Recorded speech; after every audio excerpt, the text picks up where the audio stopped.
I guess what is the dominant issue right now is who Kamala Harris will choose as her vice presidential nominee. Mark Kelly and Josh Shapiro are the front runners. I had to mention Shapiro, I think yesterday.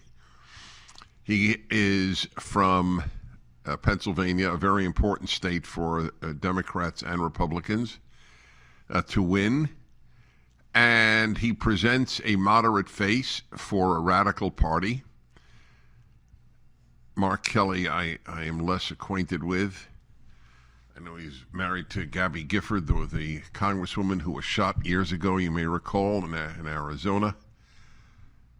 And another somewhat moderate-sounding individual.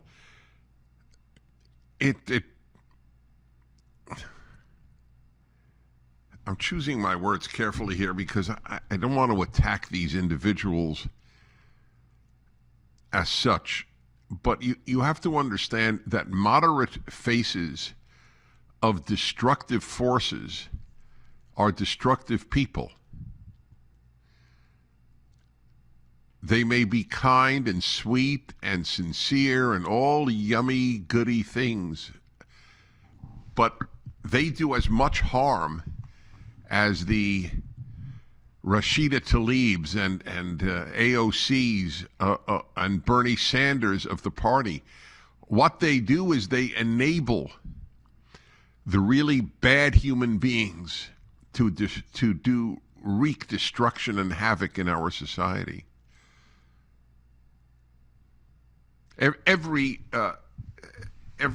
destructive movement has had moderate faces. And they're used. Does Josh Shapiro be interesting? Does Mark Shapiro believe that Gavin Newsom and the Democrats, their fellow Democrats in the biggest state in the country, did a moral thing by passing a law that if a kid says he's a girl or a girl says she's a boy, you are not allowed to tell the parents that? See, there is no way around it. If they don't agree with that, they're useless. If they do agree with that, they're destructive.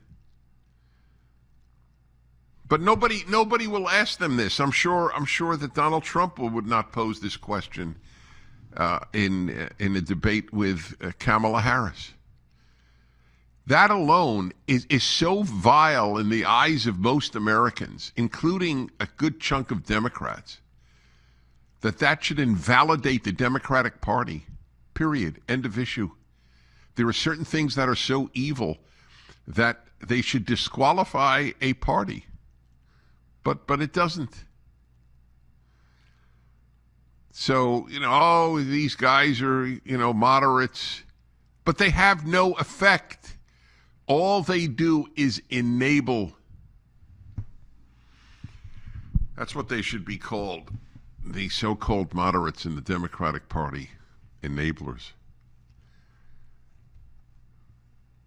And if you enable the evil, I don't know why you're any different from the people who do the evil. Every institution has been shattered by the left, and they associate with the left-wing party. So why are they exactly exempt from our condemnation? For the full episode of the Dennis Prager Show, go to pragertopia.com, sign up, and become a full member.